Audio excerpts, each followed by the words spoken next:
Hello everyone, I'm Fahima Akhtar. Today I'm going to talk about cloud computing, a technology that's now part of our everyday digital life. In today's world, very few people live without using platforms like Facebook or YouTube. Whenever we upload photos or videos to these websites, we are actually using cloud based data storage services. This underlying technology is what we call the cloud. So, what is cloud? The cloud is a remote data storage and access services where our information is stored securely and can be accessed from anywhere via the internet. Besides Facebook and YouTube, we also use services like Google, Twitter, and Amazon. These are all examples of cloud platforms. Now, types of cloud.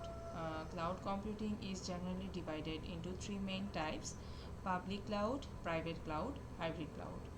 In public cloud, uh, it is open for everyone. It means the data stored here can be accessed from any device at any time through the internet. Example: Gmail, Facebook, and Twitter. Private cloud is restricted. Only authorized users, devices, or networks can access the data. Example: banking software. In hybrid cloud, a hybrid cloud is a combination of both public and private cloud systems. Imagine a university websites. Uh, it's all anyone can access public information like admission notice, curriculum, etc. However, only teachers or moderators can publish results or perform administrative tasks, which is restricted. That's the private cloud part. When these two work together in a single system, we call it a hybrid cloud. I hope now you have a better understanding of what cloud computing is and how it works in our daily lives. Uh, Now,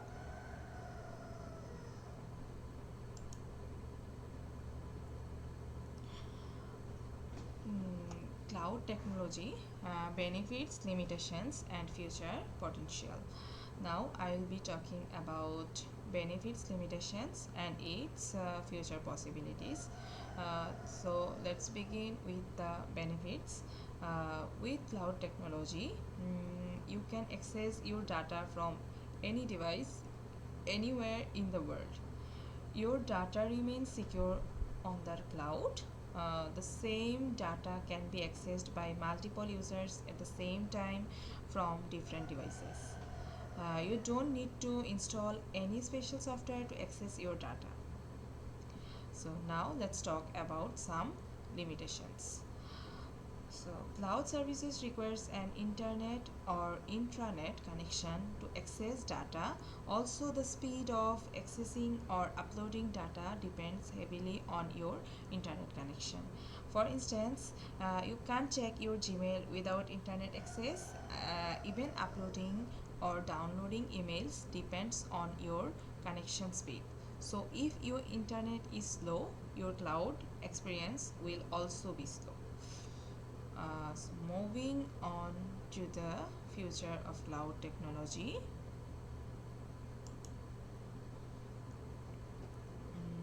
So, in this technology, it's reducing the need for manual work, but on the other, it's creating endless possibilities through automation. From global business operations to local services, cloud computing is simplifying everything. According to Google, in 2020, $227 billion were invested globally in cloud computing.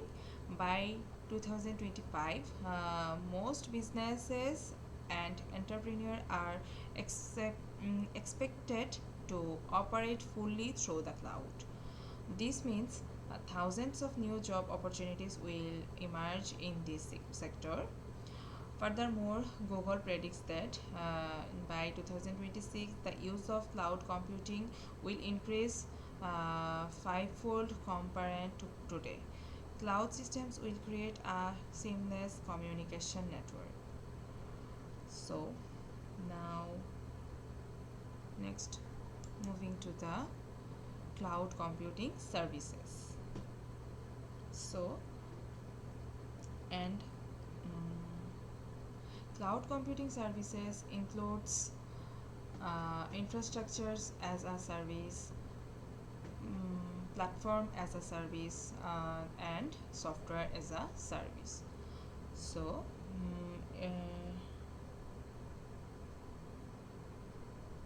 let's start with cloud service.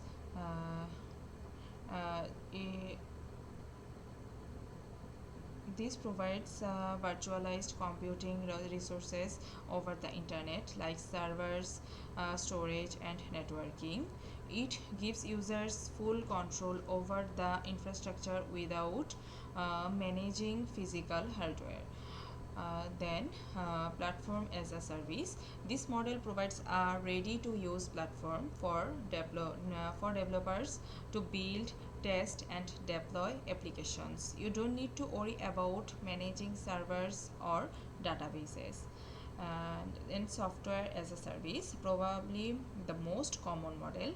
You use the software via a browser without installing it on your device. Examples include Gmail, Facebook, and Microsoft Office. Now, let's talk about the deployment.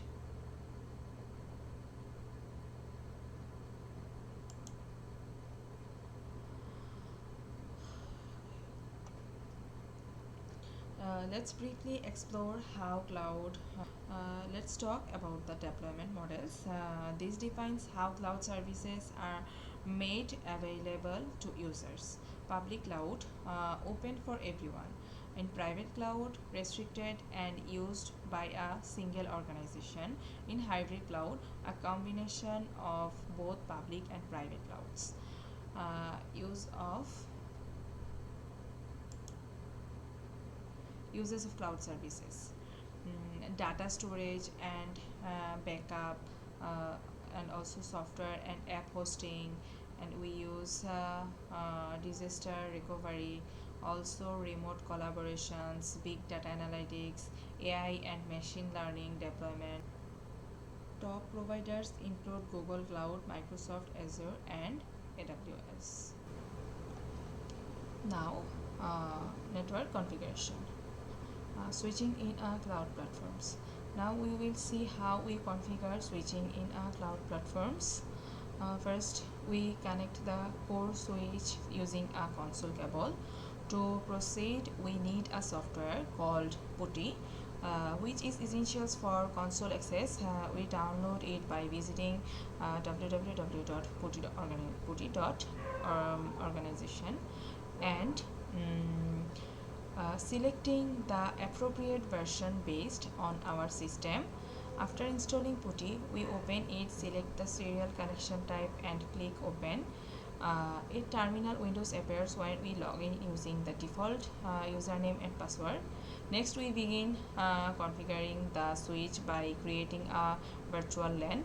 We enter configure terminal, then type VLAN 5 to create VLAN 5. This VLAN will be used to connect the core router to the distribution router. After creating the VLAN, we configure the port connected between the core and distribution routers. We enter the command switch port mode trunk, which allows multiple VLANs to pass through a single physical port.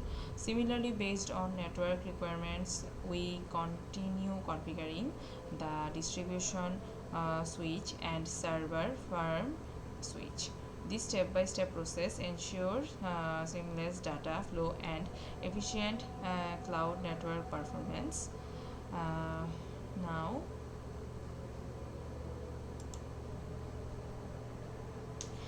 internet and data connectivity in a cloud platform. How internet and data connectivity are established in a cloud platform. To ensure uninterrupted internet access in a cloud data center, two internet connections are typically used from ISP1 and ISP2 connected to separate routers. This redundancy ensures that if one ISP or router fails, the other can maintain internet connectivity. It's a crucial setup to avoid downtime in cloud services. Uh, Next, let's look data connectivity. In cloud platforms, we use virtual connectivity between the data center router and the cloud server. This is often done using MikroTik routers and a tool called Winbox. We begin by downloading Winbox from mikrotik.com. After installation, we open Winbox and log in using the router's IP address, username and password. Inside the dashboards, we go to the PPT option, enable the PPTP server and configure it by ticking the checkbox. Then we create authorized user credentials in the secret section. This setup enables a secure virtual data connection with the cloud platforms. For physical data connectivity, we connect the data center to branch offices using optical fiber. This connection uses components like patch, ports, and SFP modules. It's a point-to-point connection between the data center routers and the branch network, allowing users to securely access the cloud servers at any time.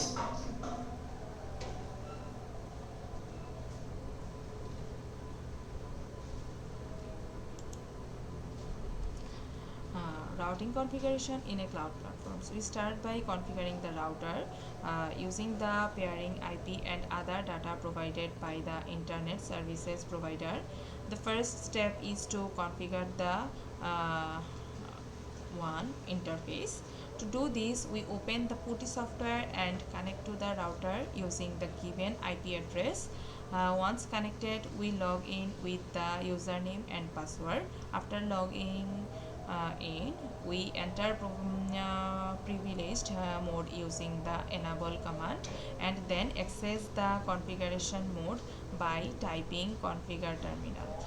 Now we assign the IP to the one interface using the commands and next we move to the LAN interface. Here let's assume it is interface 2. We assign the LAN IP like this: interface to IP address 192.168.5.5 and subnet 255.255.255.0, IP router 0.0.0.0 and 192.168.5.1. This completes the basic router configuration. However, depending on the network demand, configuration may vary. The key idea is to set up logical connections for both WAN and LAN interfaces based on the network structure. Uh, Finally, we should apply similar methods to configure data routers based on the required setup for the cloud platforms.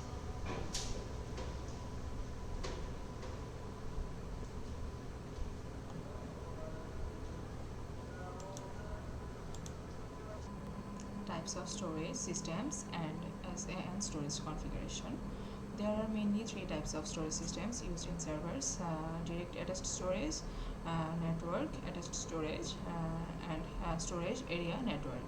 Uh, SAN is a high-speed network storage that connects to serves through a switch, making it ideal for enterprises environments where performance and scalability are essentials. Let's now focus on SAN storage and its configuration process. We configure SAN storage. We start by inserting hard drives into the SAN and rack mounting it in the server farm. Then we connect it to the switch.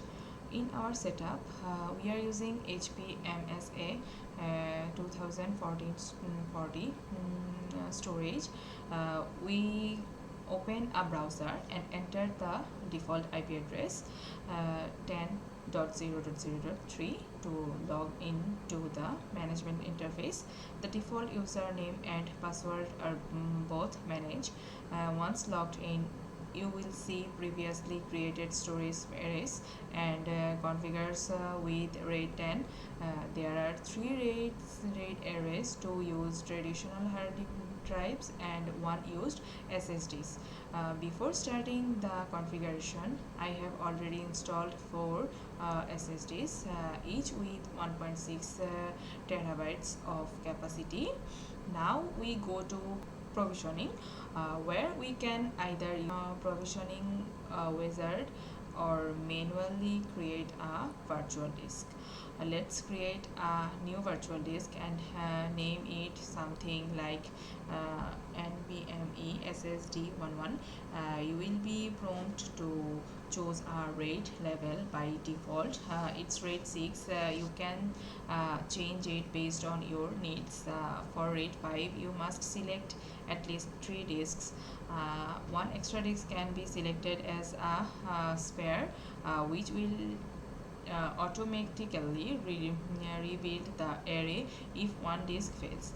However, for our setup, we need RAID 10, which is known for its speed and performance. RAID 10 requires at least 4 disks, so we select all 4. After that, we click on create virtual disks. Next, we assign the virtual disk to a controller. The HP MSA has 2 controllers, and you can either assign it manually or let the system auto assign.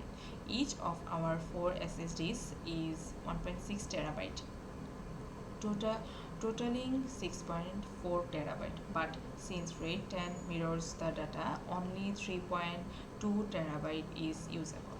Once the disk is created, we move to the next step, creating a volume.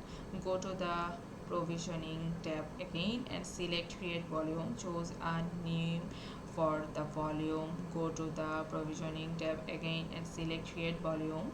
Choose a name for the volume. I'll name it same as the disk and use that as the password too.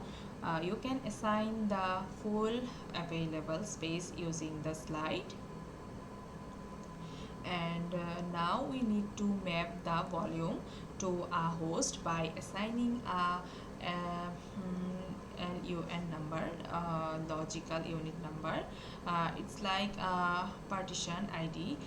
In my previous arrays I used LUN 0, 1, 2 and 3, so now I will assign LUN 4. Then you will be asked whether to allow access to multiple hosts. This is very important. If your environment doesn't use a failover cluster, you should avoid mapping a volume to multiple hosts at once. Doing so could corrupt the data. In my setup I have a cluster environment, so I will select yes and allows default mapping. The volume will be created in a few seconds. Once it's done, you will see all 4 storage arrays listed and new volume added successfully. Finally, to logically configure SN storage, just log in with the default IP, username and password, and allocate space from the storage to your servers as per demand, as per demand also. NAS storage and its configuration. To physically set up NAS storage, we begin by inserting hard device into the NAS device and mounting it into a rack, then connecting it to the server firm switch. Next, we need to discover the NAS on our network. While experienced network users can locate it manually, I strongly recommended using the Synology Assigns Assistant tool. You can download it from Synology.com under the support or download sections. After installing the Synology Assigns launch the tools, it will scan your location, area network and find available Synology NAS devices. Once detected, double click your NAS to open it in a browser and it will guide you to install operating systems. Make sure the hard device you use are empty, as DSM installation will erase all data. Once installation starts, the device will reboot and DSM will be ready in a few minutes. Now finally, to logically configure the NAS, log in using the default IP, username and password. From there, you can allocate storage space based on your server's demand, create volumes, manage user access and perform all necessary operation using the DSM graphical interface.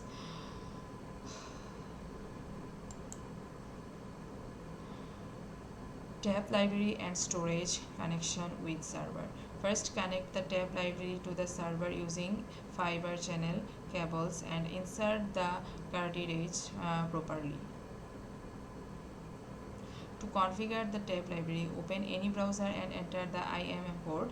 This will take you to the server's management module. Use the default usernames and password provided for the server to log in. Once log in, you will see the interface of the TS3100 tab library where you can perform the necessary configurations. To take backups using the tab library, you will need some paid software tools such as Symantec Backup or iDrive. Now let's talk about how to connect storage to the server. You will need the following hardware: SFP module, optical patch cord, and UTP patch cord. Suppose we are using a 24 port switching. First we connect a UTP patch cord to port 1 of the switch and then connect the other in to port 1 of the server. This is a basic UTP media connection. Now for the optical media connection, first we connect the optical patch cord to the SFP module, then insert the SFP module into port 224 of the switch. The other end of the optical patch cord in then connected to the SFP port of the server. This is how we successfully established a connection between the storage and the server.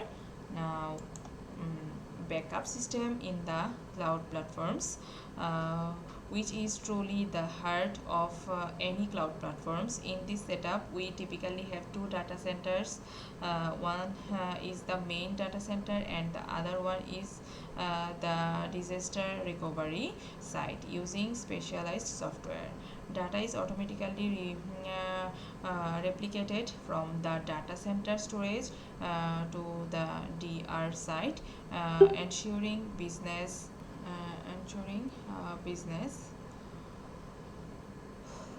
Once installed, so during installation, agree to the license, choose the installation path and apply the necessary components. For this backup, software like Commvault Backup and Recovery, download the trial version from commvault.com and install it by following a few straightforward steps. During installation, agree to the license, and once installed, log into the Commvault command center, register the product using your email and activation code and procedure to set up your core environments. Right default settings. Commvault offers a quick and easy way to get your backup system up and running. Also, visualization platform in cloud. I'm going to give you a short overview of the VMware ESXi virtualization platform.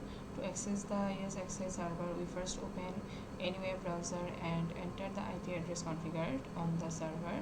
This brings us to the login page where we enter the username and password to access the dashboard. Once logged in, we can see detailed resources information like CPU, memory and storage uses and capacity. We can also create or register a new virtual machine from the interface. There are options to shut down or reboot the server as needed. Under the managed tab, we can change server settings like data and time, view active license and adjust configurations. The monitor section shows performance and security logs. From the virtual machines tab, we can see all created VMS, their resources uses and installed operating systems. The storage section displays disk capacity and uses, while the network tab shows virtual switches and active ports. Virtual server installation and server network configuration. I will be walking you through the process of installing VMware EXI 6.5 on a virtual machine and configuring its network settings.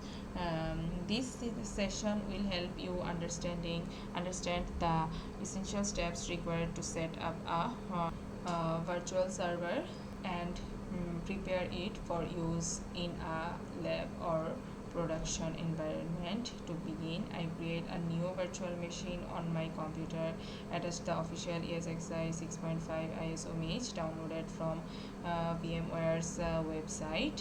When the virtual machine boots up, you can be prompted to choose between booting from the image or the local disk.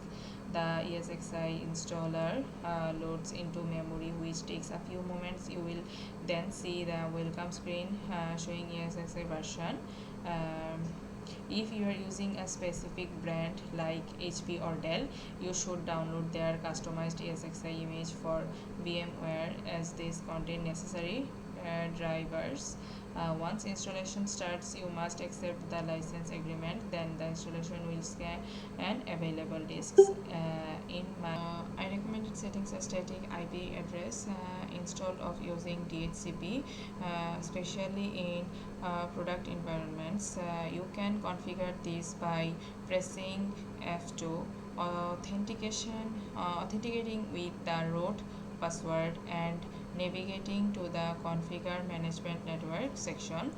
Here you can choose your network adapter, configure VLAN settings and set a static IPv4 address, subnet mask and gateway. DNS settings and the ESXi hostname can also be updated here.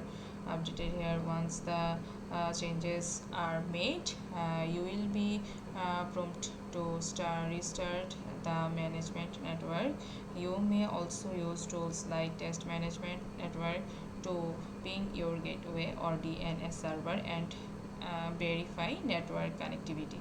If your hostname doesn't resolve, you can manually add a DNS record on your Windows DNS server. Finally, if at any point the network settings fail, you can use the restore network settings option to reset all configurations back to default. Data farewell configuration. This process involves two main steps: physical connection and logical configuration. We begin with the physical setup. All necessary cables and devices must be connected correctly. Once the physical connection is done, we move on to the logical part. To configure the farewell, we need to log in to the Fortinet farewell using its IP address and login credentials.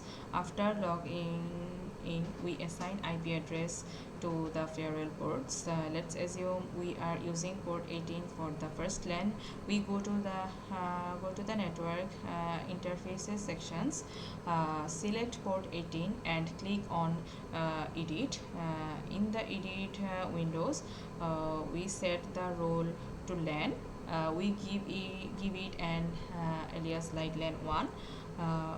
we assign an IP address, let's say 192.168.0.1 by 24. We enable the ping option to allow connectivity checks. Then we saving the configuration by clicking OK. Next, we repeat the same steps for port 19 to configure the second LAN alias LAN 2 IP 192.168.101.1 and subnet mask divided by 24, ping enable. Then we click OK to save. At this point we have created two LANs, LAN 1 on port 18 and LAN 2 on port 19, but just creating LANs is not enough. For these LANs to communicate with each others and we must configure a firewall policy. To do this, we go to the policy and object sections and then click on firewall policy. Name the policy LAN. Incoming interface port 18, outgoing interface port 19.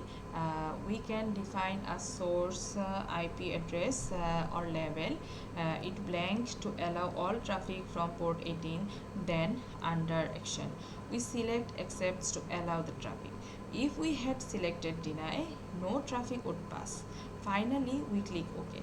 With this, our data firewall is successfully configured, allowing communication between two LANs through a secure and controlled path using the Fortinet firewall.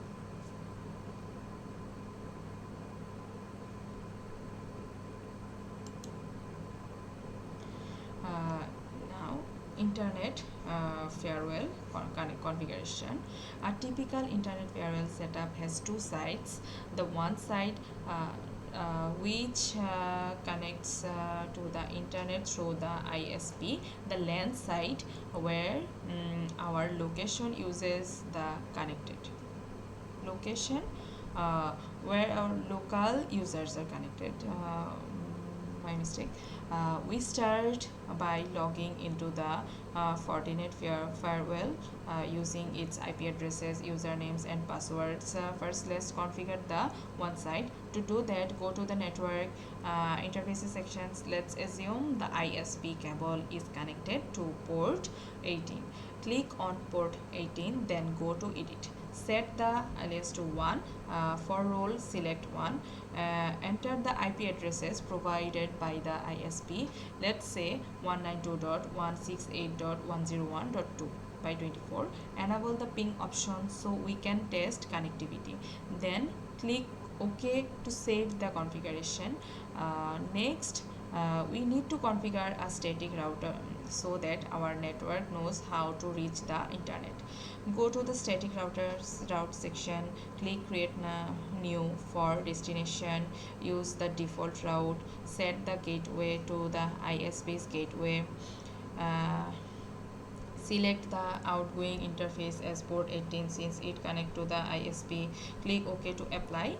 Now we move on to configure the LAN sites. Back in the interface section, select port 19, then click edit. Set the role to LAN, set the alias to LAN.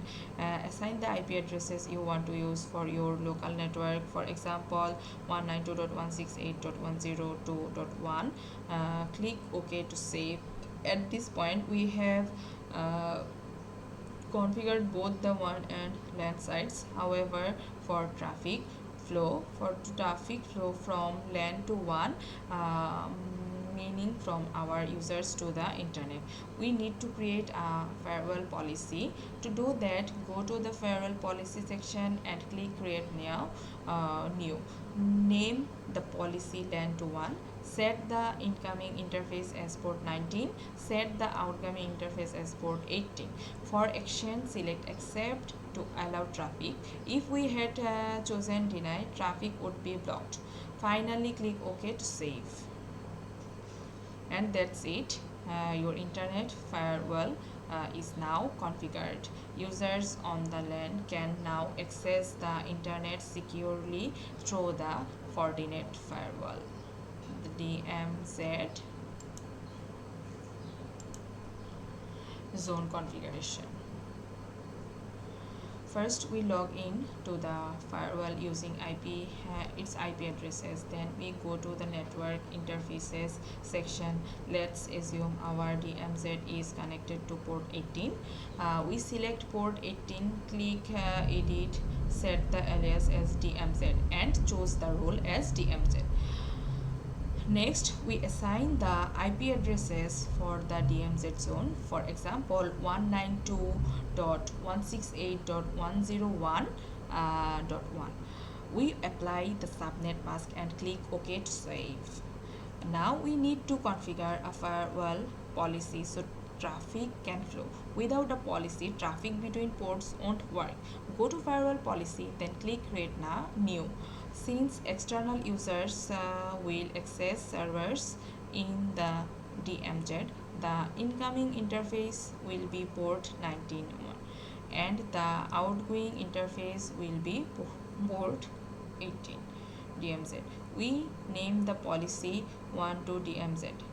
Set action to accept and disable NAT. Then we click OK, and that's how we configure our DMZ zone on Fortinet firewall. Thank you everyone for listening me.